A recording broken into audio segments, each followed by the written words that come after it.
এই রমজানে একটি নামাজের কথা বলবো, শত কষ্ট হলেও এই নামাজটা আপনি ছাড়বেন না, একবার হলেও এই নামাজটা আপনি পড়বেন। নবীজি এই নামাজের এত গুরুত্ব দিতেন, নবীজি বলেছেন জীবনে একবার হলেও তুমি এই নামাজটা পড়বে।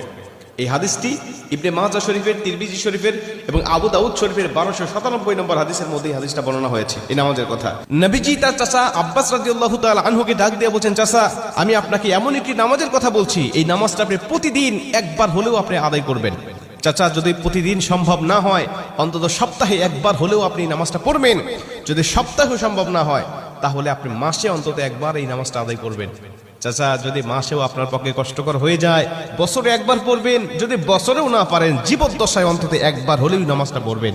কারণ এই নামাজটা এত পাওয়ারফুল নামাজ।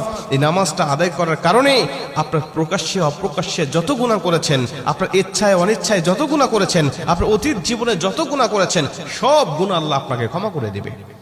চাচা